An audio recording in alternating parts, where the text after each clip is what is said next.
Hello, and thank you for joining A Shark's Perspective. Well, if you were looking for some of the top business leaders and marketers from all over the world, then you would be hard pressed to find someone who's better recognized globally than today's guest. He's been one of my go tos for expert advice for years, and he's done it in a market far, far away in Australia. Jeff Bullis is the CEO of JeffBullis.com, a consulting new media and web services company, and he's been recognized as one of the globally leading influencers in digital marketing and social media. He's been recognized by Forbes, Inc., and on, you name it. And on this episode, we'll discuss the good and the bad in social media, owning your own IP, Facebook state issues, Instagram removing counts, social media and mental health, TikTok old school bloggers, Life Down Under, Kate Blanchett, Nicole Kidman, Thor, Wolverine, Swimming with Reef Sharks, and a lot more. So let's tune in to a globally recognized marketing leader with a globally recognized marketing shark on this episode of A Shark's Perspective.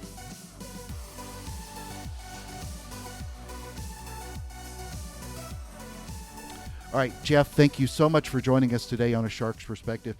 You're an international renowned marketer and widely considered one of the top marketing influencers in the world in this space. And the accolades are just crazy in abundance. But may I ask you to briefly describe your background and career to date thus far? Yep, so it's a little bit of an interesting background in the sense that I started off in my career as a teacher, a high school teacher. And I discovered that I really didn't want to teach people that don't want to learn. They're called teenagers. So, Who grew up to be marketers. That's right. So, sort of during my sabbatical, in other words, a summer break as a school teacher, I went and tried a few jobs, like quickly sampled, and I discovered that sort of like the technology area was what fascinated me. I was very curious about. So I've been in tech pretty well ever since, and I was right at the start of the PC revolution, and I was in marketing and sales, where the IBM PC was being launched. So it was pretty exciting time. So I've been sort of riding the waves of tech ever since, and been in the internet industry since the mid 1990s, and then it was back in 2008. I was going out with a lady at the time, and she said, "You should be on Facebook." And I got on and went, wow. So I logged in for the first time and saw all these people I hadn't seen from my college days. Just suddenly I was connected with them, and then I noticed people's behavior. So I noticed how obsessive people were in the using of the platform. And I noticed it with my kids too, as they sort of uh, started being obsessed with MySpace. Uh, and I went, wow, obviously there's something going on here. So in doing a bit of research, I got onto Twitter shortly after in December 2008, and noticed the same behaviour in terms of people were really just obsessed with it and loved it. So for me, watching that, I said, well, I think this is going to be a game changer. I just sort of sensed it. And so we leapt in and started the blog in March 2009. So it's basically just over 10 years this year. And that's how we got involved. So it was a sense of, I suppose, a trend in the industry that, as we all know, has changed almost everything from publishing to marketing to news. And then amongst that, we had the rise of the smartphone and the iPhone, which was basically two obsessive technologies, which became the perfect storm. So that's how we really got into it. But I was inspired by, it was maybe three pieces of inspiration that kicked me over the edge after that initial introduction to Facebook. One was the book David Meerman Scott wrote, New Rules of Marketing and PR. Yeah. And I read that and went, wow, you can attract an audience through creating content and instead of chasing customers, as in outbound marketing. So the term was used then and still used today, and HubSpot used it as inbound marketing. I went, as a sort of ex-salesman knocking on doors and marketing and business owner, I like the sound of that, so test that out. And then I read The 4 Hour Work Week by Tim Ferriss. Yeah. And what was fascinating about that was uh, he sort of opened my eyes to creating an online business of some type, and I found that uh, fascinating. And then I came across a blog by HubSpot. There's a post on HubSpot's blog, and that said, have an inkling of what you want to start a business on or write about, start a blog. And I really didn't know what a blog was a few months before that. So they were the three, I suppose, key pieces of inspiration upon after the discovery of an observation of the social media platforms. So that's how it all really started. So we started writing online. I sort of have examples of, we'll have some of the early blog posts I wrote, they were very, very average. So, and the website blog design was very average. I sort of did it myself. So, yeah, that's how it all started. Well, and you were such an early adopter of looking at yourself and your company and your agency and brand as a publisher. I mean, you knew that the gates were down. And that, I think, I mean, it just amazes me when you look back at that and how so few marketers understand about owning their own IP. Oh, absolutely. And and then I also saw a lot of marketers sort of go, well, let's not own our own brand. Let's actually just be on Facebook. And Yeah, basically exactly. their website was a Facebook page. And I went, wow, that's absolutely crazy. So you've really got to, you got to play a long game in terms of building up your digital assets. And digital assets actually aren't talked about very much, and they're not really counted as an asset often in the company records, or accounting. But for me, the other thing that was obviously fascinating to observe is I remember I started using Twitter, and then I realised that just manually tweeting was going to be just too time consuming. So there were some really early raw tools which allowed you to automate your tweets. And I remember starting to do that. I think it would have been in 2009. And I remember the storm on my own Twitter feed, people accusing me of using automation and machines Sure. to actually tweet. And I went, Yeah. well, so what do we do today? Basically, we, we do marketing automation all the time. And in fact, that's what drives a lot of the platforms is marketing automation. So but I think what people really liked back then was the fact that social media was this incredible intersection of humanity and technology. And so it really humanized tech, I suppose, is maybe the best way to Sure. look at it. Sure. And I think when people saw that machines were starting to get dragged into the picture instead of manually posting, people were most upset. So, but the reality is that it's very hard to scale if you're going to be manually tweeting all the time or manually posting.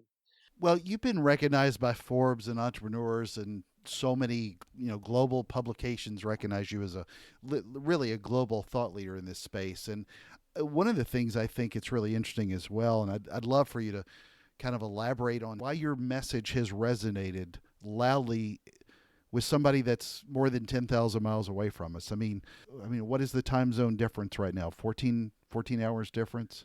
It's something like that. Yeah, Yeah, it's crazy to think how large of a following you've built in what is relatively. I mean, it's not like you're sitting in Manhattan right now.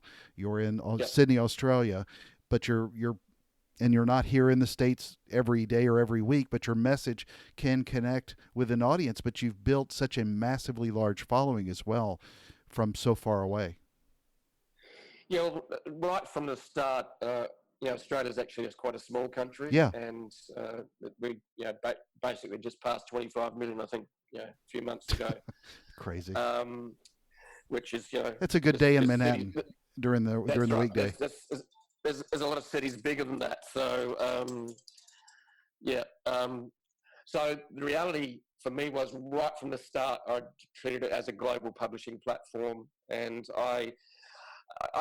and also what I did too is people like to read, identify with people from their own country. And I knew America was going to be my biggest audience because that's where all the platforms started from, Mm-hmm. Facebook and Twitter, the major ones. Okay, we've got the rise of Chinese platforms now, and like TikTok and others that are making some big impact. But for me, it was right from the start. Was actually act like a global citizen, and I even made my spelling on my blog Americanized. Right. So, and a lot of people in America didn't know I was Australian, and I'd never really referred much to, my Aussiness. Yeah. It really was meant to be a global platform. So right from the start, the goal was to make it global, and also I realised that social media was going to be my distribution. My content was one thing, but then you've got to get distribution.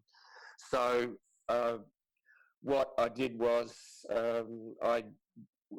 and this is when social media was so organic. Remember when back in 2000, up to 2013, 14, you were getting a lot of traffic out of Facebook that would be driven back to your blog and get attention. And Twitter was the same. In fact, Twitter's organic reach is actually much better than Facebook's today, Sure. but that's declined as well. But I realized that I wanted to build distribution, and that's where I focused on building my Twitter following, and I had tactics to get people to follow me back. Never paid for attention. So basically, for me, earning attention through creating the best content I could. And when I started, it wasn't what I'd call top quality, but it's the best I could do at the time. Sure. And shame on you for thinking that way.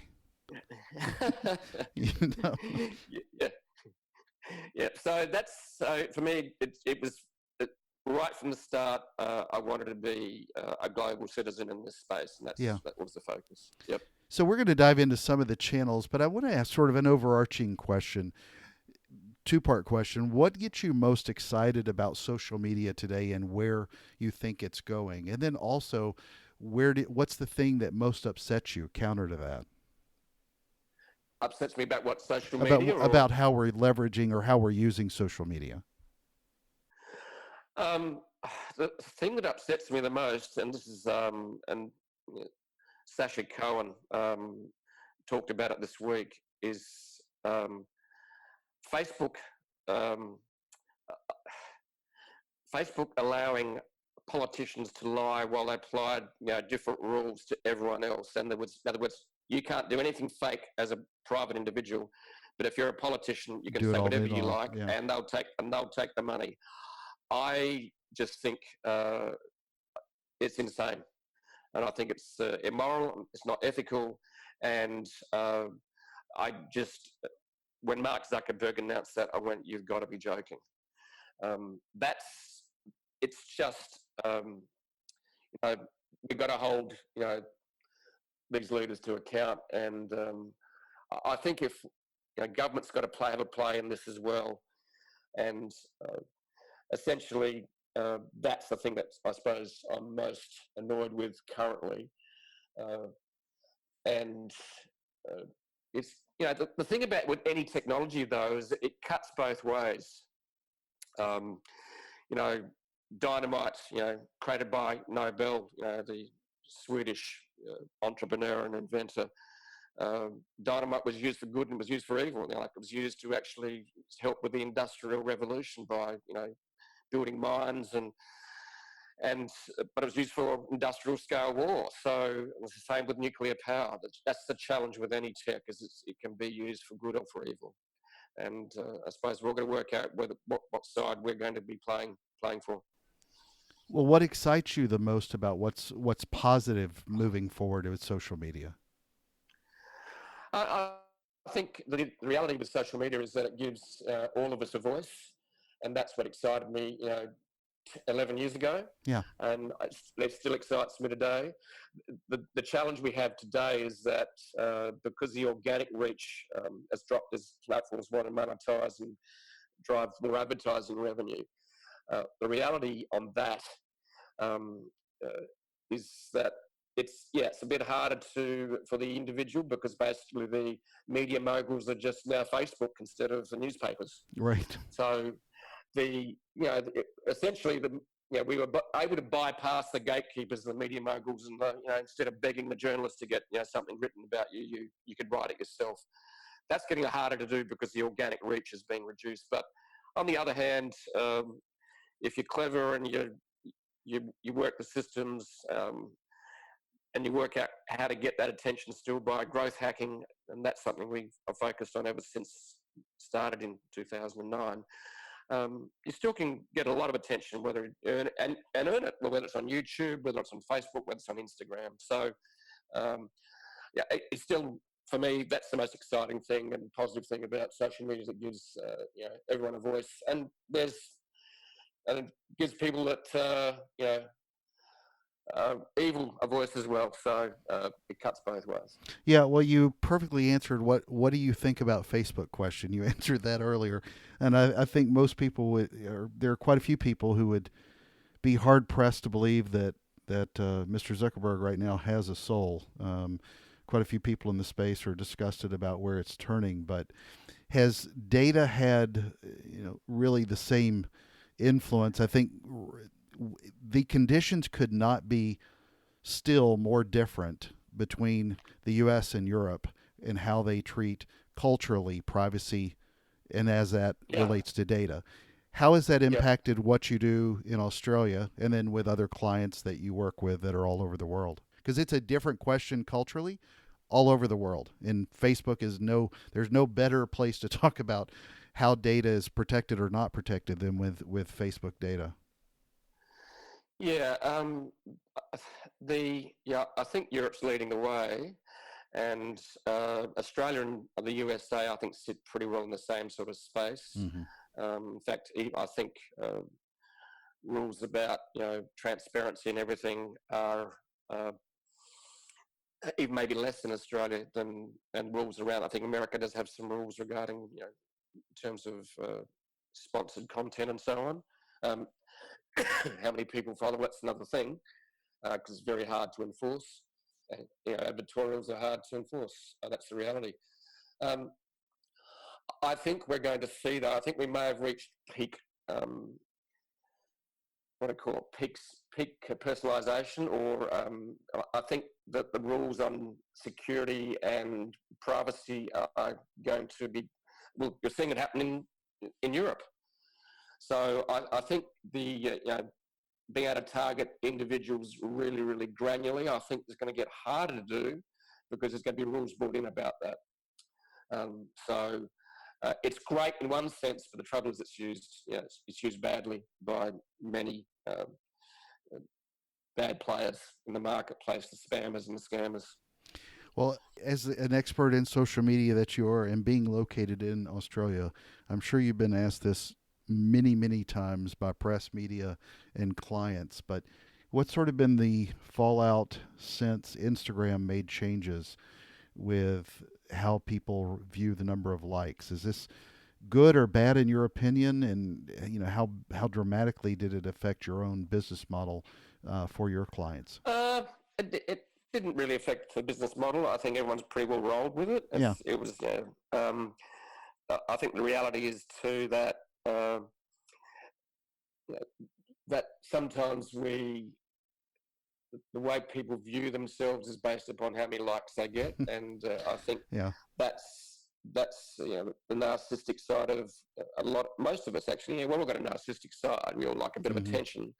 Some like it more than others, but I think, and it was really interesting. Last year, I talked at the World Youth Forum in Egypt, in just Sharm el-Sheikh, actually, just the tourist area south of the south end of Egypt. And I was on a roundtable panel, and it was like the positive aspects of social media and the negative aspects. And on the negative side were a lot of, I suppose, social scientists, university lecturers that basically were doing studies on the negative side of social, and on the other side was sort of like the positive aspects of social media. And it's, I think when your life is defined by what people, how many likes you get, then it's not a good place to be operating from. And I think the other thing that a lot of people do is they judge their insides by the outsides of others. In other words, everyone posts all their happy photos, all the success stuff on Instagram or Facebook, and it looks like they've got perfect lives. And as we know, we're seeing uh, some of the top influencers in even the music industry are suffering mental health, and there's been a couple of significant and very sad suicides in the last couple of weeks, actually. And what role does social media and have to play in that? It's hard to know, but that's. I think if we start judging ourselves by how many likes we have, and it's not good for human health. And I've had some personal issue. A personal event happened in my life 18 months ago in terms of mental health. I lost my partner of 10 years. She took a life because of mental health, and so this is something very close to me now in terms of, and I've written a few things about it in terms of an abstract way, but the reality is that the modern world puts incredible pressure on us as human beings, and as I was talking to a counsellor friend of mine who specialises in anxiety, he said that we're just playing a huge social experiment. We just don't know where it's going to go. And I think we're going to sit back and have these conversations more.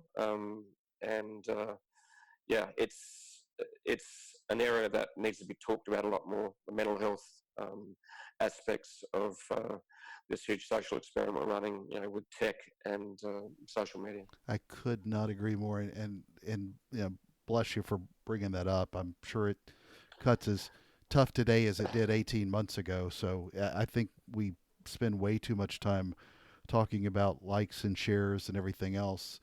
And we get into some people that are doing a great job of talking more about conversation, but really it's just how it can impact a real person. It's just it's so much deeper than just some stupid technology platform. So that's right. Well, then let's transition then into a ridiculous platform, but one with a lot of users, and you've got a government not too far north of you pouring billions of dollars into it. But TikTok.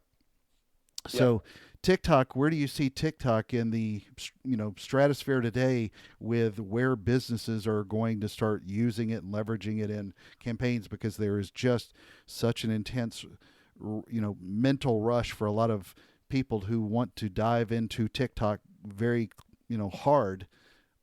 Brands are trying to figure out ways to use it and leverage it every day, and of course at the same time you've got it made by a Chinese company you've got all those privacy fears, which is a whole other problem. But unpack that a little bit, if you will, and tell me what your thoughts are on TikTok.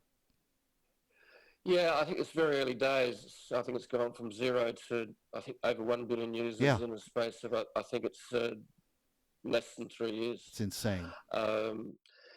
It's obviously resonated. The demographic is very much at the very teens and early 20s. It's just, it is very funny. I've actually downloaded the app a while back and sometimes dive in. I don't actually spend a lot of time myself on social media because it can be such a distraction. In fact, I've got all my alerts turned off, even though Facebook and Instagram always begging you to turn your alerts on and going, I can distract myself. Thank you very much for that. Actually, that's a story all on its own. One of the top marketing and social media influencers in the world keeps all of his alerts turned off. Good for you. I want to say, it's. I think it's a mental health thing as well as anything else, and also to make sure I just am not distracted when I want to be. And is nothing worse than they sit down to have a conversation with someone and their phone's in front of them, and all they're doing is their eyes just keep going to their phone. You're going, turn the damn thing off. Right. Put it away. So. Or shut the cover and have it on silent. So but TikTok's a very interesting one. I think where it's going to go, there's going to be a lot of tools built around it, just like we've seen with Instagram, we've seen with Facebook, the tools that will basically add automation to it. Then it's okay. How do you monetize it? Well, they're in the middle of doing that, and I'm on the board of a startup um, out of New Zealand called Shuttlerock. We're a Facebook global media partner, and so basically we create videos at scale, and so the reality is that tools are going to be built around TikTok, and we're seeing larger brands starting to go in. There's actually major influencers emerging out of that are early adopters, but the demographic is certainly you know, very, very young. So I think it's even younger than Snapchat. So, but very funny, very entertaining. So it's and obviously strikes a chord because it's just grown so quickly, and it's as addictive as it possibly can be. Agreed. So we've talked a little bit about Twitter. We've talked a little bit about Instagram and Facebook, TikTok. Are there any other channels that really get you excited or not excited today? I mean, I skipped over YouTube completely because it's a different kind of conversation channel. But is Snapchat really interesting to you today with any of your clients? Are there any other channels Uh, that excite you? my focus is a lot more on B2B. So Right. channels like Snapchat is more B2C. Essentially, marketing is still human to human, but um, I got into Snapchat. It's not something that resonated with me as an individual, so I really didn't double down on it. Um, uh, you know, so Facebook and Twitter are still big, but they're becoming a bit old school. Yeah. Yeah, I'm seeing a lot of people move over to Instagram instead of Facebook as their platform for sharing their life and what's happening. Well, and I'm So purposefully ignoring because obviously I knew your focus with B2B, but LinkedIn obviously being such a massive player here in the States and growing globally yeah, at a huge pace as well. Maybe not at the TikTok phase, but at least from a what we no, like to use phase. yeah, it's more a serious platform for serious users and serious people, I suppose. And not that we're not having fun, Yeah. but uh, the other area that I certainly have doubled down on is being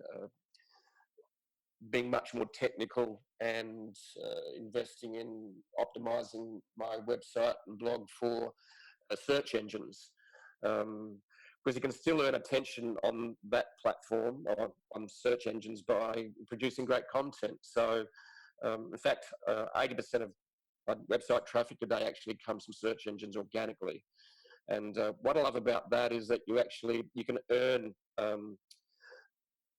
authority on search engines, especially Google. And I really respect that in terms of you create great content and also invest in it, you can actually drive traffic organically, which is still very much a focus for us. We do a lot of Facebook advertising as well, but organic traffic that earned, I'm playing long game, and that's really what Yeah. it's about for us. And the team is just making sure we continue to, and I really, for 6 months, really doubled down on making sure the website was much better technically structured, loaded faster, um, and so because there's two parts to search, SEO, search engine optimization, and essentially number one is content, and number two, and they both work together, is the technical aspects of making sure your website is structured correctly and has been optimized for search engines to find content. So we spent 6 months on doing that, and we increased our website traffic by about 1.5 million visitors a year by doing that. So the reality is, you got to be, I suppose, uh, quietly paranoid and assume that the algorithms are going to keep Exactly. changing on every platform, and you've got to be ready to roll with them, and to make sure you're actually not just have all your eggs in one basket. But it happened years ago. A lot of people, all their only social media platform they're using was Facebook, and Facebook changed the algorithm, and suddenly their organic traffic just literally disappeared almost overnight. Yeah. Um, so you've really got to make sure that as a marketer or as a publisher and as a digital entrepreneur, you've really got to be ensuring that you're optimized across a range of platforms and technologies. And whether it's an email platform, because as we know now, algorithms apply to email, whether it turns up in your social box in Gmail or whether it turns up in your main tab, or whether it goes straight through to spam or whether it goes through to trash.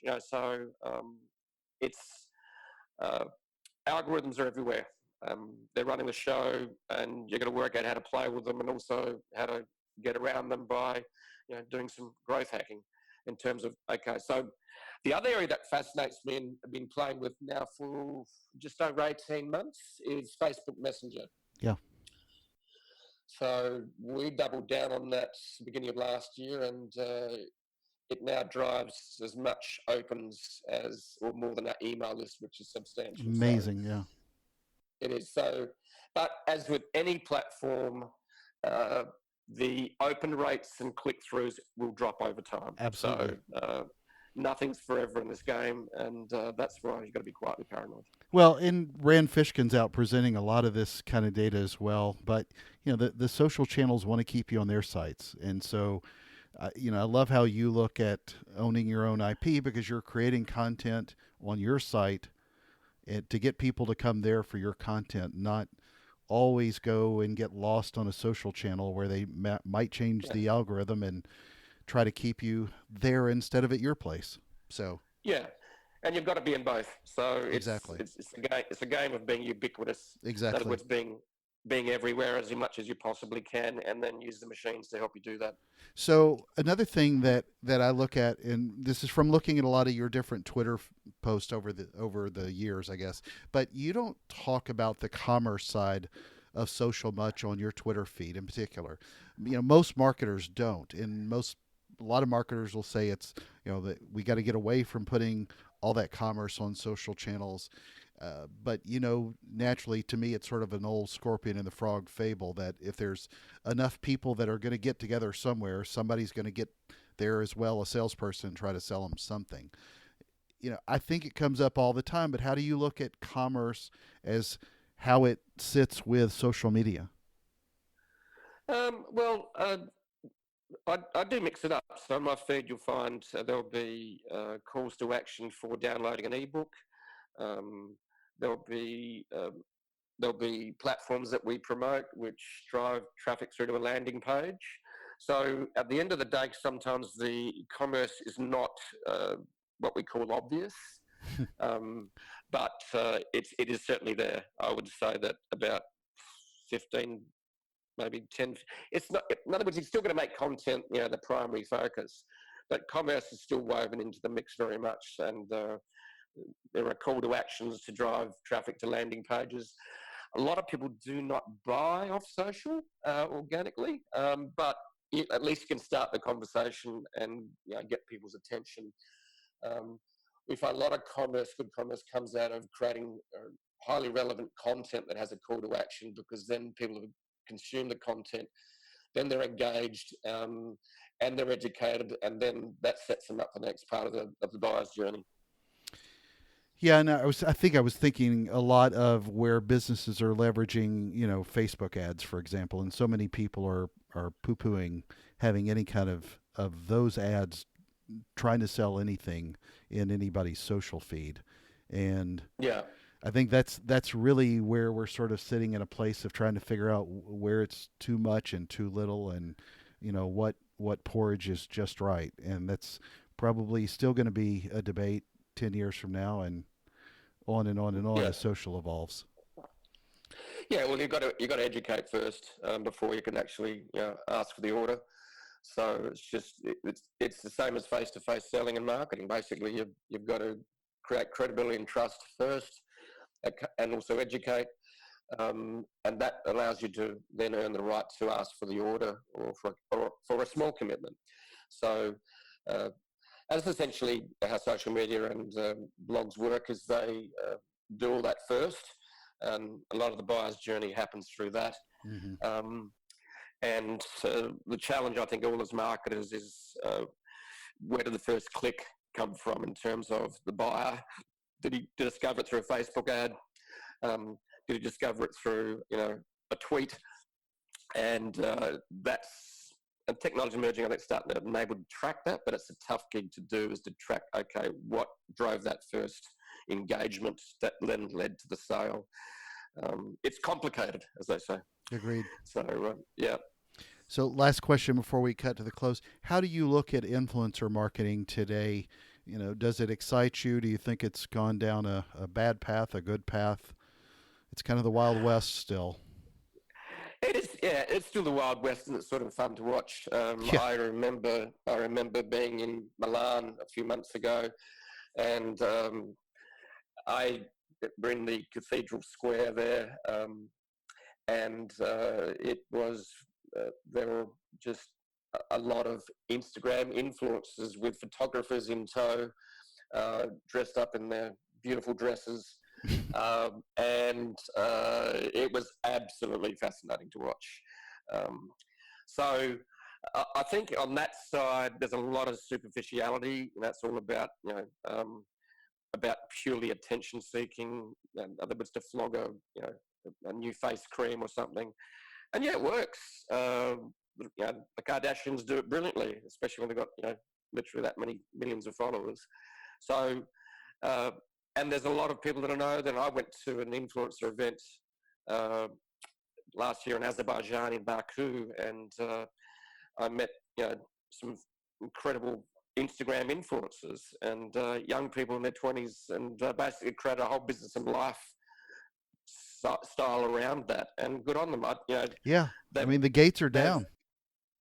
Yeah, and it's it was just so refreshing and fun to talk to them and see. I come from a bit of a different angle.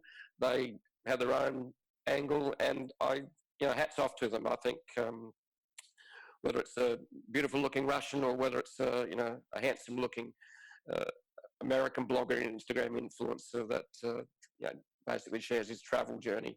So it was fascinating. You see it in public so much these days, and you just have to smile. And the world's changing. And I got called an old school blogger, old school blogger the other day. I went, I don't know whether that's derogatory or whether that's actually a sign of respect.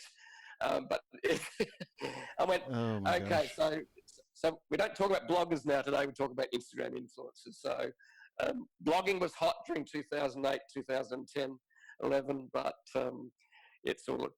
Instagram certainly is the hot spot, and TikTok's the rising global phenomenon at the moment. And so it's just this constant evolution, this huge social experiment that it's just fascinating to watch. Yeah, I get requests. People send me notices on LinkedIn or one of the social channels all the time. That are influencers wanting to be on the show, and they'll say, "Well, I've got 17,000 followers, and this is why it'd be good for your audience." And I bring such a huge following, and I just kind of laugh at it because that's like their brochure. It's the monogram on their sweater. It's how many followers they have, and I think I'm just gonna point to them and say, you know what, go look at Jeff Bullis's flock, and then get back to me as far as your 17,000 folks. It's as you said, it's a great social experiment, and I think we're just lucky to live through it. So, well, Jeff, there are plenty of big and beautiful great whites off the Great Barrier Reef, and you're on a shark's perspective. So I have to ask you, what is your favorite kind of shark and why? Favorite shark and why? Yes, sir. Is I think they're the reef sharks, which are in blacktip reef sharks. Yep, I think that's the ones that are very friendly, don't bite very often, and you can swim with them. And I did that in Bora Bora. That was pretty amazing, actually. So in the lagoon, swimming with sharks, I've done that. So that's a shark's perspective from Bora Bora. There you go. Tahiti, yeah. Well, Jeff, it's that special time of the show. Are you ready for the 5 most interesting and important questions that you're going to be asked today? Yeah, let's rock and roll. All right, number 1, Whitehaven Beach or Bondi Beach? Whitehaven. Number 2, Instagram or Facebook? Instagram. Why so? Because it's simpler. and it's all where the action is happening. I think Facebook's actually, I've heard it's shrinking a little bit, but who owns Instagram? Exactly. It's Facebook. Exactly. All right, number 3, Chris Hemsworth or Hugh Jackman? Hugh Jackman. Really? Thor. It's hard not to pull for Thor, but that's okay. He's still I guess he was Wolverine, so that's okay. Yeah. No, I think Hemsworth's a bit more new school and Hugh Jackman's a bit more old school, so maybe that's true. That way. There you go. Number 4, Cate Blanchett or Nicole Kidman? Oh, Cate Blanchett's just amazing. Yeah, she is. And plus, I've seen her on stage in Sydney. Nice. And Nicole Kidman's like a foot taller than her New Zealand husband. So, all right, Yeah. number 5, and a question that I don't get to ask too many Australians, but the most important question you'll be asked today is biscuits or cornbread? Oh, biscuits. Good man. From down under. So, Jeff, where can people find out more about you? I'm going to try to push a little bit of traffic your way.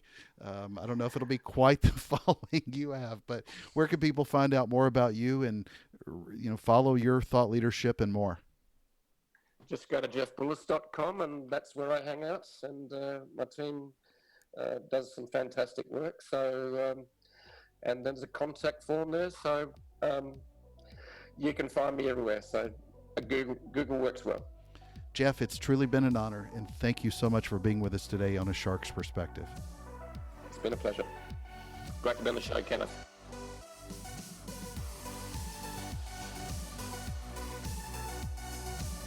So that was my conversation with Jeff Bullis, the CEO of JeffBullis.com, a consulting new media and web services company, and he's been recognized as one of the globally leading influencers in digital marketing and social media. He's been recognized by Forbes, Inc., on and on, you name it. Let's take a look at 3 key takeaways from our conversation with him. First, as Jeff said, you've got to play a long game in terms of building up your digital assets, and I couldn't agree more. Something you've heard me reference many times on this show is owning your own IP. We're so prone to building out everything elsewhere on social, but you've got to drive traffic back to your site, where you need most consumers to find you. His own agency has been built around the content on the .com for his own name. Well done. Second, social platforms and marketplaces are great, but never, ever, ever stop believing that they won't keep changing the algorithms and your content on Facebook or Google or anywhere else becomes less valuable or ranked lower, if you will. Everyone has become so dependent on certain practices on social and search, but those are constantly changing, and you have to be able to pivot, especially if you have the best quality content. So remain fluid and ready.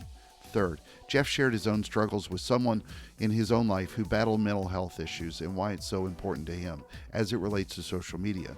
You've heard me talk on occasion about my own struggles with depression. Most people don't know how to turn off social media, and that can have a negative impact on someone mentally. All I say is this, because it's so much more important than any Instagram hack or advice I can give you on likes and shares. And that's if you know someone who suffers from depression, someone who unfortunately is contemplating suicide today. It could be a relative or a friend or a colleague. Social media can have a detrimental impact. I simply ask that you remember this number for the National Suicide Prevention Lifeline, because maybe it will help them or maybe it will help you. It's 1-800-273-8255. Again, that's 1-800-273-8255. Want to help someone on social? Then share that message and share that number. Got a question? Send me an email to kenneth@asharksperspective.com. Thank you again for the privilege of your time. As Jeff said, this huge social experiment is just fascinating to watch. So go be a global thought leader. Let them watch you and try to be nice on social while you're doing it. Join us on the next episode of A Shark's Perspective.